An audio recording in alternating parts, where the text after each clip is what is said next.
Okay, guys, in this video, I'm going to share some techniques for finding opportunities in what we would call saturated niches, niches that have been talked about for years, niches that everybody is aware of when they think of this business model. We're talking about niches like towing. We're talking about niches like tree service. We're talking about niches like concrete that have been hit and talked about and examined. How do we find these opportunities? Because it's interesting, if you go into my free group, if you're inside of my paid program, you'll see people getting deals, and everyone always asks on the comments, what niche, what niche?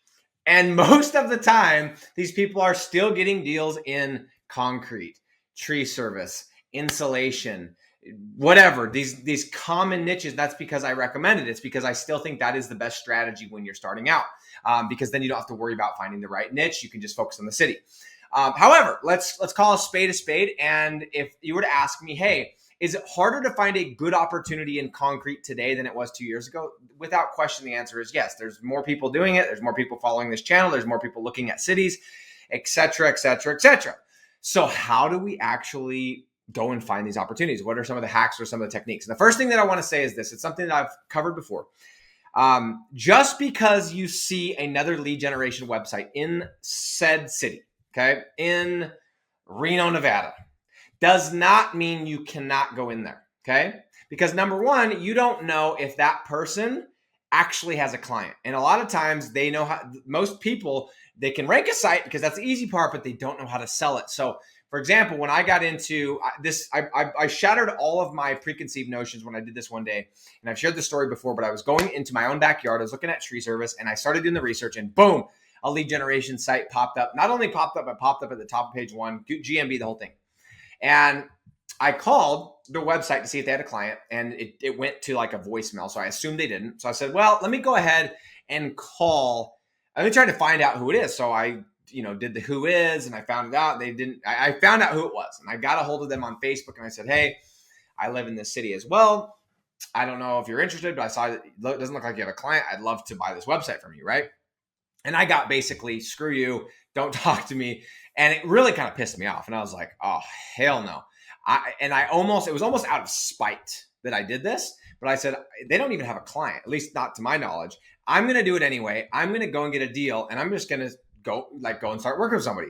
So I did exactly that. I did my strategy, put up a one-page website, ran some ads, boom, got some leads, got a deal. Boom. Ranked the website. That website now ranks at the top of page one.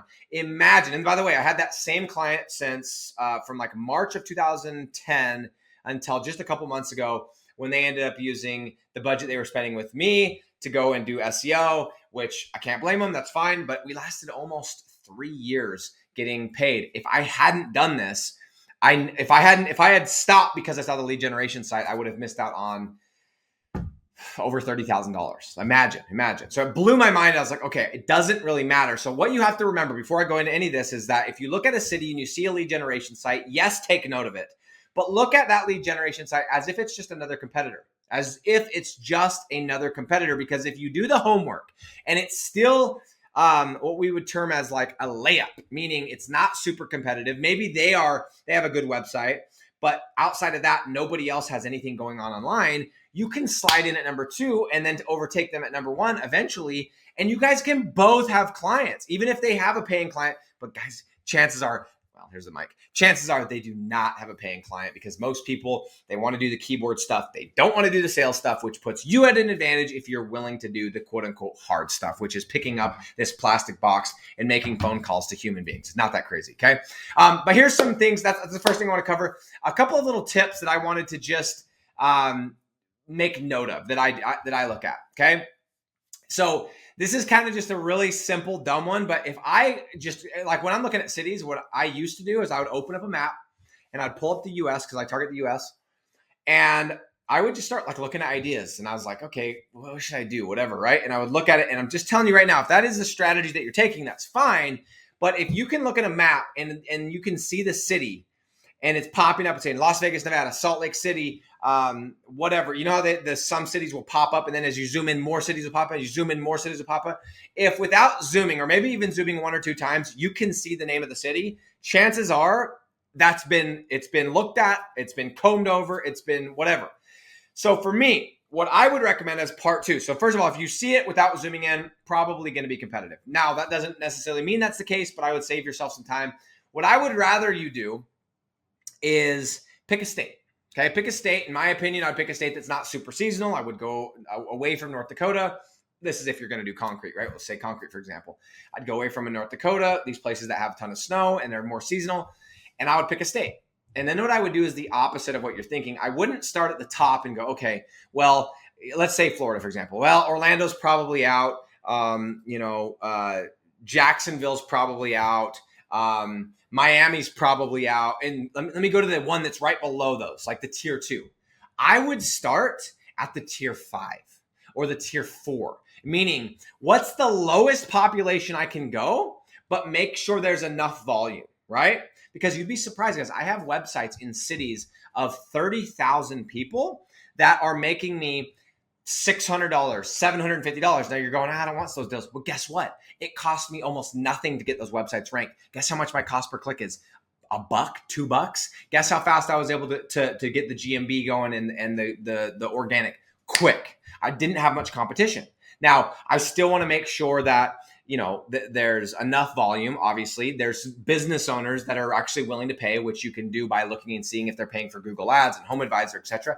But I would do the opposite of what everyone else does, and I would start at the bottom and go to those 20,000. Yeah, go to the 15,000 and use the tool that you're using and start typing them in. Start looking, go, okay, what about this city? This city plus concrete contractors plus the city. And I would start looking, and you go from the bottom up, because the less population, typically the lesser the competition. So if you're by going from the bottom up, you're going to run into those little diamonds where you're like, oh my gosh, that city, even though it's not very big, it has a ton of volume. It's probably growing. Maybe there was a new plant that came in and there's all this booming business and people are moving there. And you can find these little gems in the rough by starting from the bottom and working your way up instead of starting from the top and working your way down. So this is what I'll do. Is I'll pick a state. And I'm like, okay, this is a great state. I know the state, or it has good weather and people are hungry, whatever. And then I just start going from the bottom up. And guys, this takes time. It freaking takes time. But guess what? I'm okay with that. And we're talking about real estate, like actual physical real estate. I have been looking for a deal, my next real estate deal, since December 30th, when I bought the property that I'm actually recording this video in.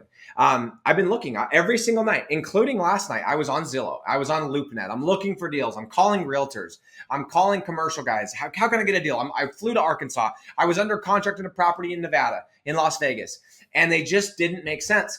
I'm okay with that because I would rather wait and look and do my due diligence and find that perfect deal than I would just rush into a deal and have to deal with the consequences later. So don't be afraid to do 100 due diligence sheets. Don't be afraid to do 25 due diligence,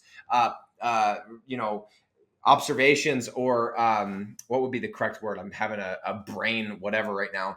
I guess we just say due diligence. Don't be afraid to go and crunch the numbers on 20, 25 cities to find one, okay? Because if you can find that one, you're going to rank quicker, you're going to be making that money, and you're not going to have to wait 6, 8, 9, 12, 15, 18 months for that thing to rank, okay? So guys, these are my tips for finding their deal. The deals are still out there. And you got to remember, people are building these websites, and maybe they get lucky, they rank, they never find a client, they give up, and they're not even in this business anymore. Just because you guys see a website does not mean they have a client, does not mean they're in the business anymore.